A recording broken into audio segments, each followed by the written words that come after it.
what stood out for you, Deanna? And when we read that, obviously something will jump out to us when in the reading that has meaning to our life. So what was it for you?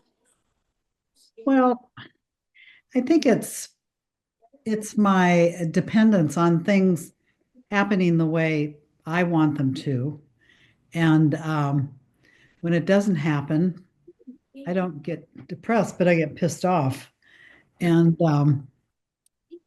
And I've been noticing lately, I've been paying attention to when I do get upset. And it's quite amazing to examine what am I thinking about this, because for me it's a thinking something should be a certain way. Yeah.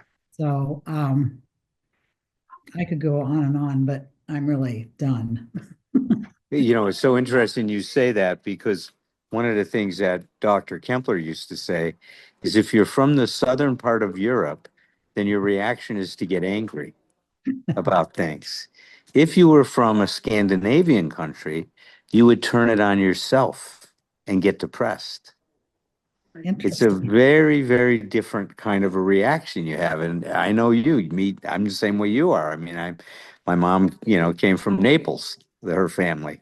Mhm. And I get angry too at a situation like that. But when you're around a Scandinavian person, they internalize it Yeah, and they start questioning themselves and they get quite depressed about the situation. yeah. Okay, well, thank Yeah. you. Thank you.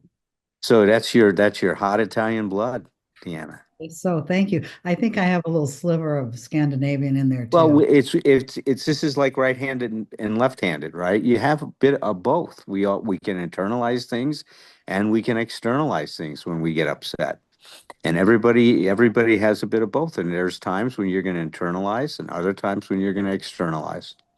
But look, one of the things that we're learning in emotional sobriety is instead of going with what Bowen calls a reactive response, is we try to get thoughtful.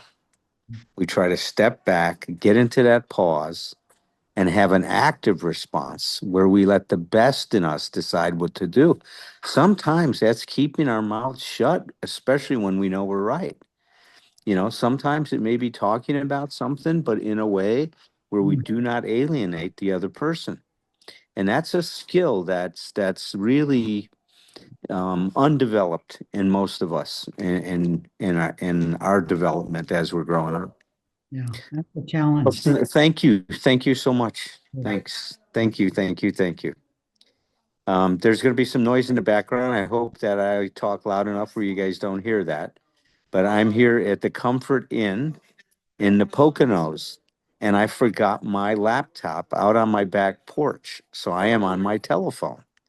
And Tom helped me connect and stuff like that. And I show up to the Kalahari Resort all ready to check in, and they say, "Sorry, there, Dr. Berger, your reservations start tomorrow night." Now I changed them thinking that they were going to be tonight. So this is an emotional sobriety test. What do I do? Do I stand there and get upset? Well, I would have before. I don't know if you guys have read that part of my book when I showed up at the Pantages Theater with tickets and they wouldn't let me in because my daughter was too young. So this was a replay of that only at the Kalahari Resort and many years later, right? So, what I did is I looked for a hotel nearby. We hung out at the arcade over there. We had a good evening, almost like we would have had there. We came over here to the Comfort Inn and I saved about $800 by checking in at the Comfort Inn rather than being at the Kalahari Resort. So it helped pay for the weekend. So there's always a silver cloud in things if we don't get hung up that things have to be a certain way to be okay. Remember, we talk about emotional sobriety as changing a consciousness that says I'm okay if to a consciousness that says I'm okay even if. Right. So I'm okay even if tonight I had a little bit of an experience of my emotional sobriety this evening. So we are on step two. And as we've talked about, we are going through the 12 and 12, and we are looking at uh, Bill's ideas, and some of them are that are quite clear. And I'm also taking the liberty to extrapolate some of what we talk about and apply this to understanding emotional sobriety. Um, I mentioned last time that the steps are designed in a very powerful way. One way of thinking about it is they kind of imitate life, right? Because one step always moves to the next. Just like in our life, now is always moving to next. Now, saying stay in the here and now, it's really a misnomer. It's impossible for you to stay now in the now because now always moves to next, always moves to next. Then next is the new now, and it moves to its next. And that keeps unfolding through our life. That's why we say the only thing that's permanent in life is change, because now continues to move to next all the time. That's how it happens. Now, the steps are designed in a way where they build up a charge. Like in step one, I talked about the existential crisis. And we talk about taking the second first step. So I'm going to focus on that, right? First step was a desperation step that had to do with our addiction. The second first step has to do with our emotional dependence. And we admitted we were powerless over our emotional dependence and that it had created an unmanageable life. That's what the second first step looks like. And it's a very important first step for emotional sobriety is taking this second first step. So if I say, my God, I don't know what to do to change this dependence I have. It's running my life and ruining my life at the same time. It's having a major impact on how I look at the world, the consciousness I have, the expectations, the demands I make, all of the stuff that we've been talking about. And that's what creates the unmanageability because I demand that reality and people should conform to my expectations for me to be okay. That's the impossible way of life that Bill talks about when he talks about emotional sobriety in his 1953 letter that became the 1958 Grapevine. So there's an existential crisis. You know, I'm in trouble, in serious trouble. I'm stuck in my development. And I want to emphasize this because Tom and I are putting together a bunch of nutshell wisdoms about emotional sobriety. And one of them is we're not sick, we're stuck. We are stuck in our development. That's how come we're emotionally dependent. We don't have a dependent personality disorder according to the DSM-5. What it happens is that we got stuck in an early stage of development and have never grown out of it. And so that stuckness, I don't know what to do. I don't know how to unstick myself. That's the problem I have. What do we say all the time? The consciousness that's creating a problem. And this consciousness being a very immature, emotionally immature consciousness, an emotionally undifferentiated consciousness is where I am stuck at. And that consciousness cannot help me grow up because I really believe that because my emotional development creates a certain kind of consciousness. I look at the world and I really expect the world to conform to my expectations. And I don't even know that there's another possibility a lot of times. And some of these expectations are quite driven unconsciously. If you've been traumatized in your childhood, you know, you will expect your future to reverse the experience of your past. And that's an unconscious demand that you will make. So that's all going on, right? That's all going on for us. That's happening for us. I don't know what to do. I'm in a crisis. I'm in an existential crisis. I can't keep living the way I'm living. It's creating all kinds of problems, but I have no idea what to do next. Do you see how that charge, right? That creates a charge that needs to be resolved. The resolution of that comes in step two. Came to believe that a power greater than ourselves could restore us to sanity. Last time we talked about sanity just being thought of as sound thinking. It's not a psychiatric diagnosis. It's just a matter of sound thinking. You do not have sound thinking when you're emotionally dependent. That's the bottom line. Step two is a step that generates hope. Hope resolves the crisis that was created in step one.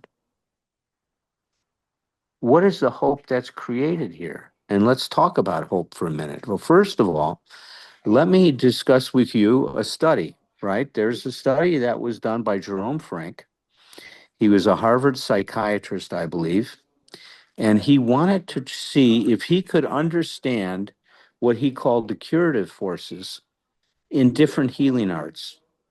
And he decided to compare psychotherapists, Western medical doctors, and shamans.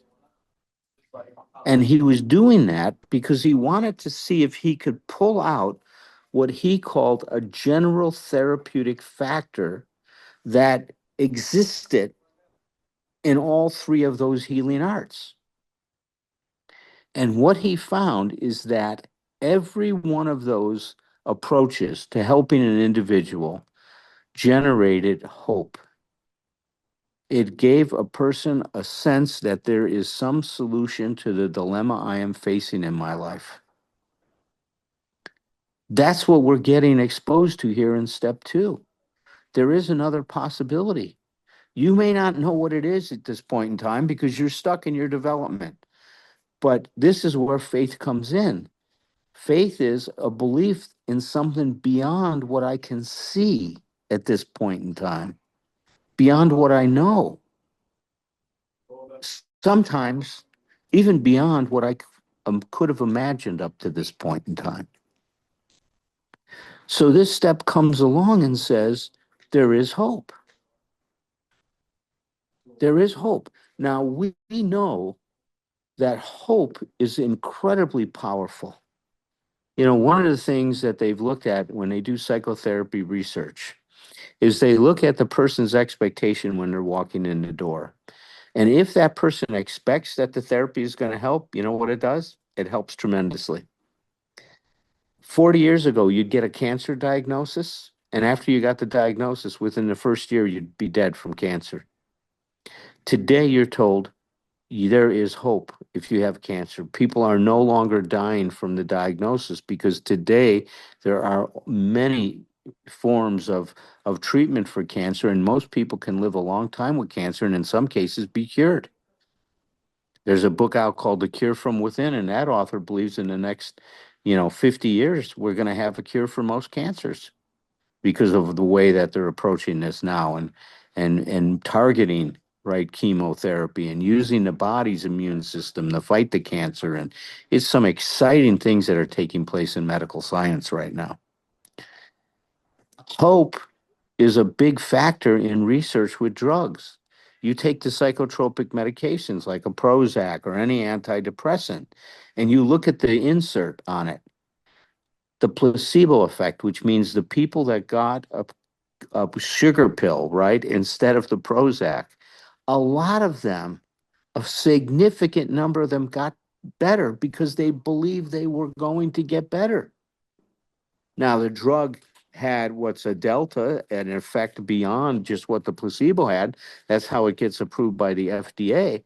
But the placebo effect is powerful because it generates hope. Hope that there's a way. Now, what can we base our hope in terms of being able to get unstuck, to be able to move beyond this impasse that we're at because of our emotional immaturity, because we're undifferentiated? And here's what I want you to consider is I want you to consider that the power greater than yourselves, right, is this force that we are all given at birth. Each and every one of us is given this God, and I call it a God-given ability to become what we can be. You are wired to move towards supporting yourselves and becoming whole. That is an innate instinct in you. We see it first when the child is born. No one has to tell that child to breathe. The child wants to breathe and support itself because because it can, right? Because it wants to support itself. It wants to inhale and exhale. Right around the 1 years old, what happens with the child? Child wants to walk. Nobody has to tell the child to walk. The child wants to walk because it has the possibility of walking and it wants to actualize that tendency, that possibility. Well, that growth force is in you and I. The problem with it emotionally is it doesn't unfold instinctually like it does physiologically and biologically. Psychologically and emotionally, you need the right kind of connection, the right attachment, the right atmosphere. You need a healthy culture to grow up in. None of us get that. So we don't get to grow along those lines. What happens at some point, and you've heard me discuss this several times, is that instead of dedicating ourselves to actualizing who we really are, we spend our lives trying to actualize the concept of who we should be. That's the problem. That's where the difficulty comes in at, right? Big time, right? Is that we now dedicate our lives to actualize a concept of who we should be rather than actualizing who we really are. So, what can you have hope in? What can you have faith in? You can have hope and faith in the force that got you to take your first breath. You can have hope and faith in the force that moves you to walk. You can have hope and faith in the force that brought you to recovery to try to find an answer to the dilemmas that you were facing in your life. You see, I think when people say to people, your best thinking got you here, I think they're saying the wrong thing and they're emphasizing the wrong thing. Your best thinking did get you here. The part of you that wants to be what you can be. It's a positive thing that brought you to the rooms, not a negative thing. Even though Jelly Roll in his song says, "None of us are here on a winning streak." I love that song. It's a great tune, right? A great tune. But we are here because all of us deep inside have a desire to become what we can be. Maslow says this very clearly. He says, what creates illness is the minute that we try to become someone we're not, and we try to actualize a false self, a pseudo self. He says, the minute that you start to restore oneself to one's person, is that person starts to get well. That's why you've often heard me state that recovery is about recovering our lost true self. That's what we're doing here. We're recovering our lost true self.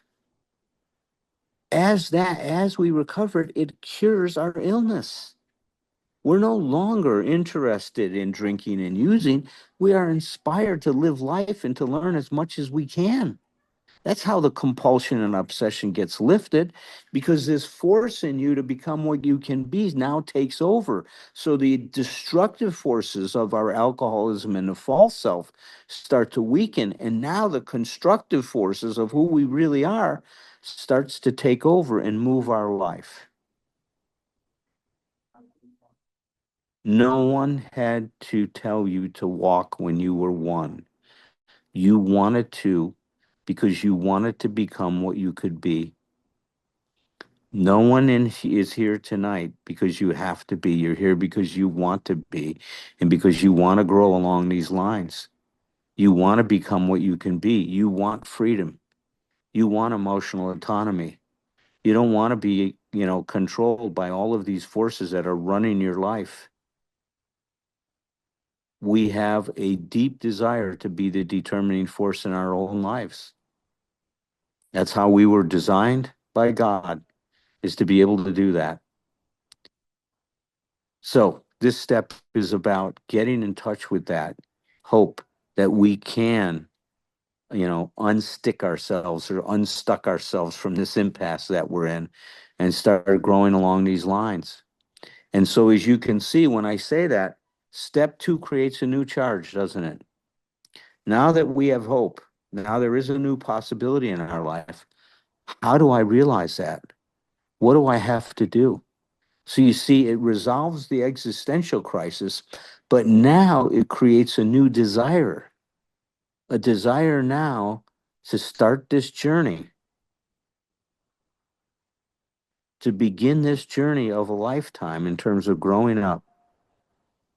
And that's what the first step. And now we're going to talk about the second step is all about, is by hope that you can grow yourself along these lines.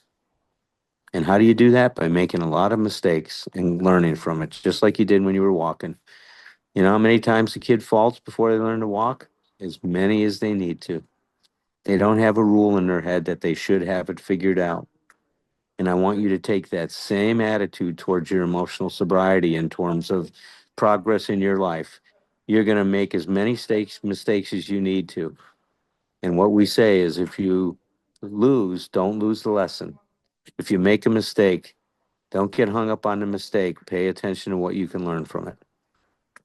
So, with that, let me open up the room to my esteemed colleagues and let's see what you guys have to say. And It strikes me in reading the chapter and listening to you, but especially rereading the chapter in the 12 and 12, that there's a big emphasis on the human condition of believing that my knowledge and my feelings and my effort should be able to solve a problem. And it's when we actually experience it that, in fact, we've run out of um,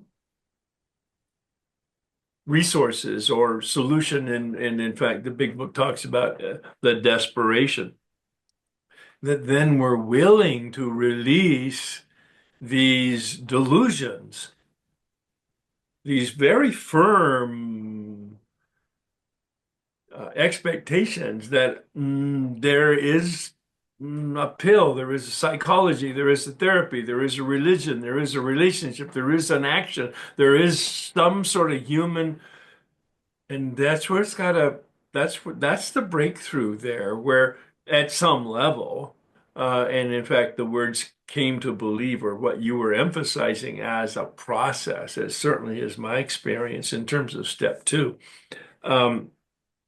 And so, but I was also struck in the chapter that Bill uses the word God's will, and it could just be my current sort of consciousness about the inadequacy of that word and how people misuse it.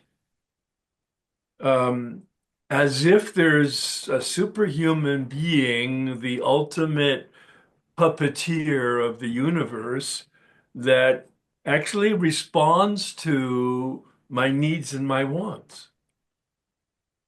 Especially if, in fact, I'm a good person, or especially if, in fact, I pray, or especially if I do some good deeds that, you if I know, if I pray in the right way, right? well, There's a yeah, the there's a right words formula, right? or the right religion or the right, yeah. And And that's why I just love this whole conversation, exploration of emotional sobriety connected to reality. Because reality is non-negotiable. Reality is immutable. I'm so like clear on that now.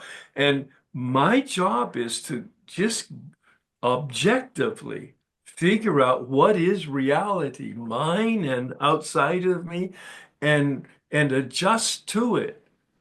And that you talked a lot about, Alan, about faith and hope, and that's where there's almost a springboard into step two from that desperation. Like there is no effing solution. I'm screwed unless there is some that I don't know about, and that maybe I can't know about. And I'm going to make a choice that it is. That's faith. I make the choice that it is. But I love the emphasis on hope because now I'm going to expect that something positive is going to happen when I pursue it. I don't have any reason for it other than there's no alternative. Hmm. Yeah, I think I'm going to let it stand like with that. that God's will is our very clunky and awkward way of saying reality is. Now, y'all figure it out. You put your words to it, and let's see what happens. I mean, moving into step 3 and especially then step 4 is really a leap of faith. hmm Yeah, I'm going to leave it with that. Well, I'm talking about reality is non-negotiable. That just pisses me off, Herb. I mean, come on. It's like Isn't that it does. you will entertain me with your antics. It's like it's like I mean, Alan and I have been talking on the podcast a lot about people who we got to check and see, are we being offended by reality, and that's what we are. We go when something is happening predictably all the time, and we go, can you believe that happened? It's I'll tell one quick story that I had a group therapy years ago. And a woman came in and was talking about her husband that everybody in the group knew was kind of he was just difficult. And she told some story about how he had said some stuff, mistreated her. And she ended it by saying, can you believe it? And there was like 8 other members of this group. And I swear they couldn't have rehearsed it better. In unison, they all went, yes, we believe it, because everybody else, and that was such a lesson. It's like everybody else in that room believed it because we had witnessed that with her, but we have the ability, and this is one of the things I want to focus on this. One of the things that blocks us, the stuckness that Alan's talking about from moving forward, from having the hope and moving forward, is we don't, first of all, we don't see reality as it is. But the other thing is this is another place where our human horrible memory comes into play.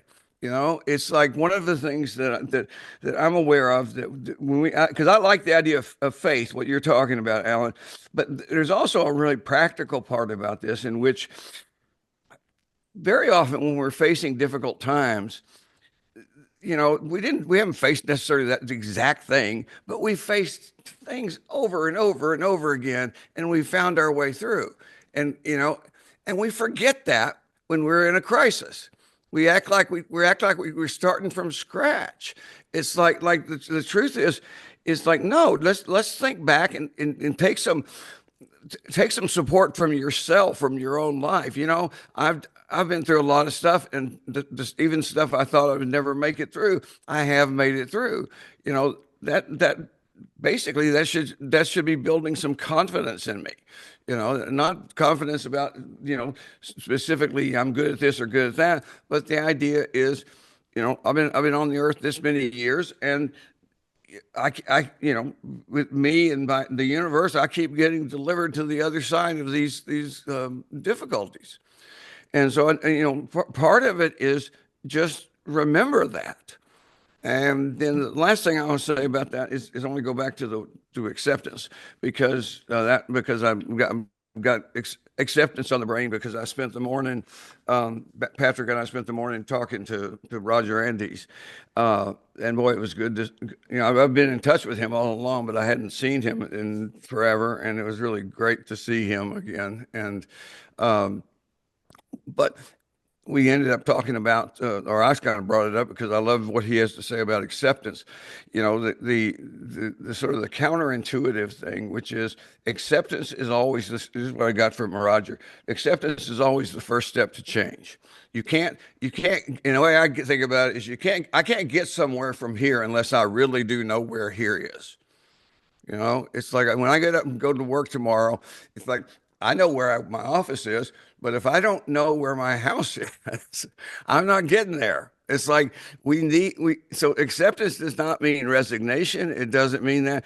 And so part of getting unstuck with this and having hope is understanding that if I do that, if I do this, if I continue to trust as I have in the past, and I continue to remember that I have with my program, with my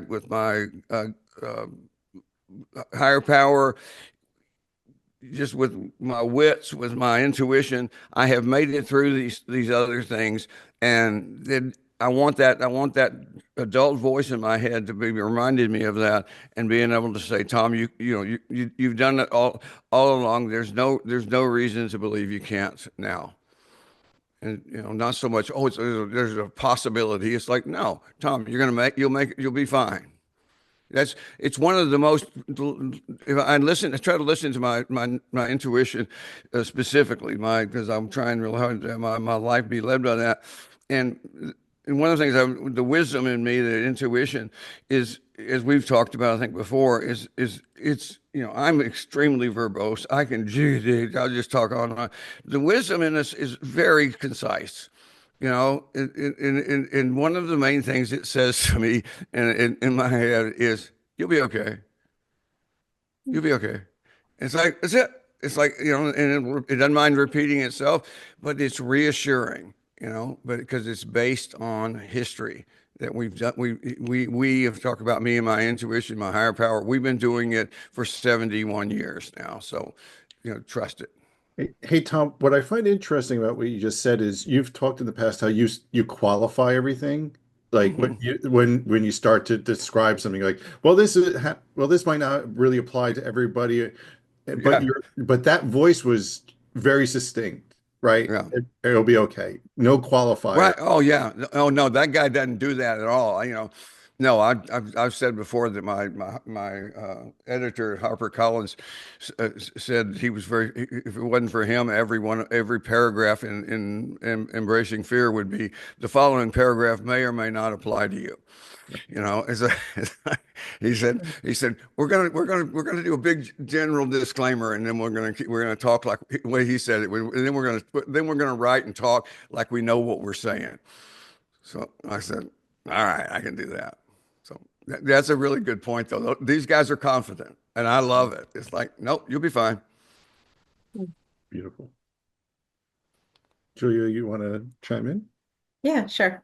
Thank you so much, Alan. And Herb, I love what you said. Yeah, about, I think you said substituting, what did you substitute for God's will? Reality is. Reality. Yep. I have something very similar written in my, 2018 step 2 in big letters. It says substitute God's will and God for truth. Yes.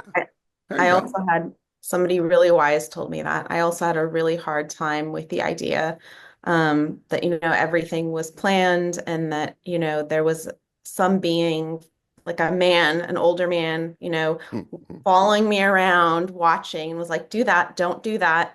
Like, this is the plan, this is not the plan. Like, maybe that's true, but I had no evidence for that, and I had a hard time integrating that, and having that be my higher power.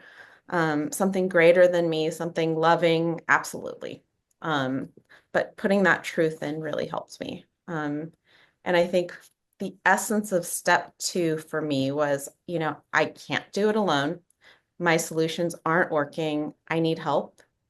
And help came as soon as I asked. Help is here in each one of you, in this room, in this community that we've created. Well, and I love the fact that you discovered what a lot of people need to discover, is that God is not a stalker. Yes. People do relate to the concept of God, like it's a very, like a control freak stalker. He's going to tell you every little detail how to do things, and if you're like me, he'll tell you everything you did wrong. I've never heard it put that way, but I love that. One of the things that is underneath of what you're saying also is stressed in the chapter, and that is how many times he mentions humility. What you described you didn't say the word, but your words and your attitude were the humility of accepting. I just want to add to that piece. In the 12 and 12, I think it's 31 on my book. It says, God God had not delivered in the good things in life, which we specified as a greedy child made an impossible list for Santa Claus. And I just love that, that idea that, um, of course, I can't have a relationship with a higher power if that's the way I treat it. The just like Bill talked about having, dependency on AA itself, and I know that I've had this um, unenforceable rule that God deliver what I expect him to deliver, whatever it might be. And it wasn't until that, you know, step one got shattered, and had to rebuild a relationship with a higher power concept that started to come true. And I love Alan's, start off point when it talked about hope, um, because I distinctly remember, it was over there pointing into the other room, me standing in the doorway having a really uncomfortable conversation with my wife about how once again I had just been so shut down and unable to have a true conversation with her, cutting her off, diminishing her, her reality in the situation, what she was feeling, um, and being just unable to communicate and feeling that hopelessness, in this is like, whatever, 15 years in recovery, and having step one emotional sobriety, my life is unmanageable experience, and then getting into a place of understanding that there is hope, right? There's this second level of recovery, emotional sobriety, and through Alan's work, and Thomas Keating got me hooked, and the 12 and 12 got me hooked, and some other stuff where it was suddenly like, oh, like I know where this is coming from. This is all childish demands, and these old defenses coming back up, and trying to um, live today's life on characteristics that I needed when I was a kid to survive, right? And how once that awareness came to me, it's like, oh, okay, so this isn't intractable. This isn't permanent. Like, I can grow from this. Like, that's the second step for me. That's when that hope started coming in. I love a lot of the images you give there. One of them, you kind of inspired in me just then was like, waiter, this is not what I ordered. That's kind of we do that. And it's like, and for me, I think God's saying just like, oh, I don't worry, I wasn't even listening to your order. It's like, I was on a whole different plane. So, Also, in the chapter, he makes reference to it could be as simple as, and it goes back to the humility, I think, is the results. Look at it looks like the people in the room are happy. Yeah. Maybe we'll just use AA as the higher power right now. mhm. Yeah. I'm with a group of friends and sponsees. We're doing a study on the plain language big book in companion. And one of the things which I'm reminded of is, and we're in the doctor's opinion, is th how they were instilling hope, right? They were delivering a message of like, look, it's working for these people, these groups of people. We hope that you'll catch that too, and you can recover as well. And it was really a hope delivery system, what the big book was trying to do, and especially the early chapters where they talked about, yeah, you could, that Silk Workers was saying, trust these people. They know what they're talking about. Mhm. I Yeah. also like the emphasis on, you don't have to get it all at once. I think that's really clearly laid out like that. The circle is wider than you think it is, Mhm. and just keep an open mind. It emphasizes just have the willingness, and it's like Yeah. being planted. We don't understand yet what it's going to look like, and don't expect it to come all at once. I mean, I guess for some people it does. That has not been my experience. My experience has been sort of a gradual awakening that is, happening. Yeah. Well, in one of the nutshells that we have, that Ellen and I have, is it says that God doesn't flunk anyone, but he sure gives a lot of retests. And that's the thing you can trust. You can trust it's going to come back around. It's like that's part of what this stuff is. It's like because we get in our way and we get stuck so often because of discouragement. Yes. And so part of the thing is just we need it's like a side effect of all this stuff, and we need to be able to manage that. And that's what I thought about when you were saying that, Julia. So, and Julia, by the way, I'm sending texts to these guys. I don't have your address to text you, so sometime I need to get that so that I can send smart ass remarks to you as well. I would love that. Let me jump in and say a few things because you guys have kind of stimulated a few thoughts. I mean, some of the characteristics of hope that are important to pay attention to is it says that this situation you're in is not permanent. I can't tell you how important it is that that understanding that this is a temporary situation that's created by these specific circumstances. That's the next characteristic of hope. That instead of it being a global thing, like I'm screwed, life is screwed, we're all screwed, it's very specific. I am stuck in my development and I can get unstuck. You see, that specificity around this is also something that will generate hope for you, as well as there is a solution to this. This is not a permanent situation I'm in. And that if I stay, like I love what Herb says, pressed up against it gently, I can grow myself along these lines. So that's one thought I had that I wanted to share. The other thought I had was this idea of it's a very interesting thing, Herb, and I've heard you say it a lot of different ways. In the fact that we hear a lot of discussions about what's God's will and what's my will, right? If God made us in his image, then it means we were made to grow and to become what we can be. That might be God's will for us. This growth force that you and I have talked about, Herb, a lot. What creates in an acorn the programming to turn it into an oak tree? It's to me that's miraculous. I mean, when you start to think about it, yeah, science can break it down, but where did that come from? Where did that kind of wisdom come from to create that? So when I'm following God's will, I am following this self-actualization to become what I can be. When it's my will, I'm actualizing a false self and trying to control situations. See, that's the way I've been thinking about it now, is that this force that's been given to us is a God-given thing. I mean, it's a powerful thing. And when I pay attention to it, my life unfolds. And we see that happen to people in recovery.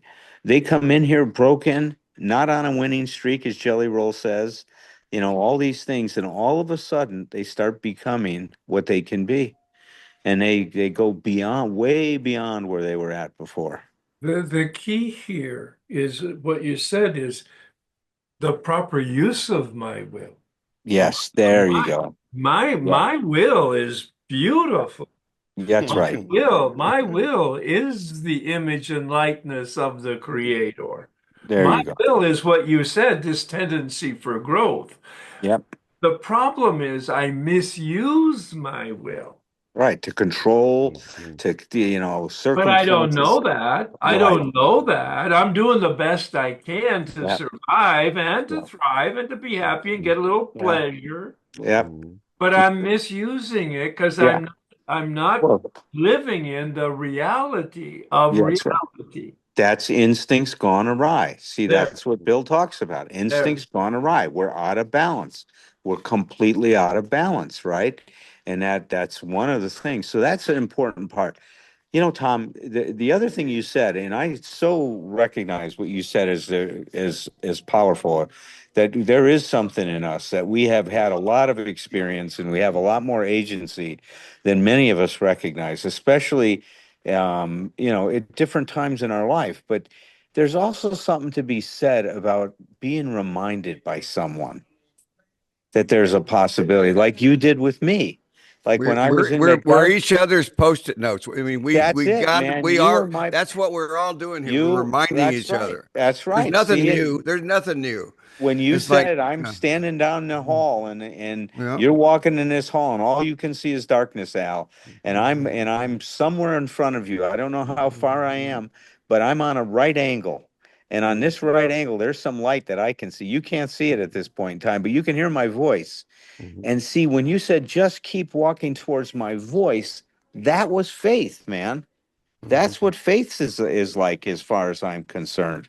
And that's a powerful thing. There's no question about it. That was very Well, powerful. and one of the things about see, I think one of my I think there's a nutshell about it somewhere where it says basically we have horrible, as human beings we're forgetting machines, and we don't need better memories. We need a life full of reminders, and that's what people in recovery and in personal growth have. We're surrounded by reminders.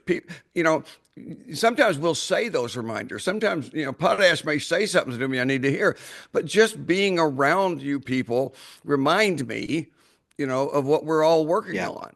So, and I Yeah. did refer Right to on. you as you people. You people, you texting you text. Hey, Tom, can we wrap up tonight by playing Jelly Roll song? I'm not okay. I I believe think that so. that might be if you're able to do that and to put that on everyone, as as we close tonight, we can take that song and play it for everyone. Potash And is a DJ. All he's right. going to be a DJ, and but we got time for one share. Joan's got her hand up. Joan, you want to go ahead and jump in and say something before we play Jelly Roll? Hi, everybody. Yes, I do. Actually, I was listening to a year ago um, the recording on step two, part one, step two, and I think it was part one or maybe it was part two. And Tom, you said, I recently re-listened to Father John's talk, and it's Restore Us to Sanity. And I listened to it today. It is so powerful, and it really dovetails into everything we're talking about tonight. And it's such an incredible share. I'd never heard it, but I just wanted to bring it up again because you mentioned it. Then it's so beautiful. So for anyone who hasn't heard it, Yeah, can you share that link with us, Joan, if you've got it? You share it with yeah, Tom, and then we'll I post don't it. know if I know how, but Okay, if you do, if not, I Tom, don't I'm think sure I can Tom. post. Can I post, Okay. Tom? But Tom, you're mute. Yeah, you So- should be able to. So Tom Rutledge told me about said about the post in his recording, and Tom, you're going to tell me how to post it. I'm going to show you. It's Restore Us to Sanity, and it's posted in YouTube. And it's it says Father John Doe, AA speaker. It's amazing. Cool. Well, that'd be a good thing for us to listen to. I don't know, maybe Tom, you can, Potash, if you Google it, you can post it. It'll come right up.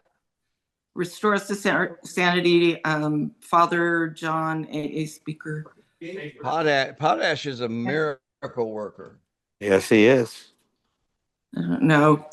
We have to ask him to do everything at once. Play the Yeah. song, Play Play the post song. Google. Now, post. rub your belly and pat your Rub head your- at the same time. Thank So- you guys for everything. Got it. Oh, look, Julia, there you Oh, go. Julia did it. There you Look go. at that. Look at that. Thanks, Pat He's Lauren. got a right Man. hand So- person. The I just posted something from the Plain Language Big Book, the doctor's opinion. It talks about the transformation about when they start to feel hope and when they get power back in their lives, and it talks about being able to control their need for alcohol and change their behaviors, and that's something that I like to talk about when I go into treatment center often with my friend Jim, that this is about acquiring power, right? This is about connecting with power, and whether it's power over the first drink, or learning skills to overcome these emotional dependencies. This is where we get connected and learn how to build on the power and skills that we need.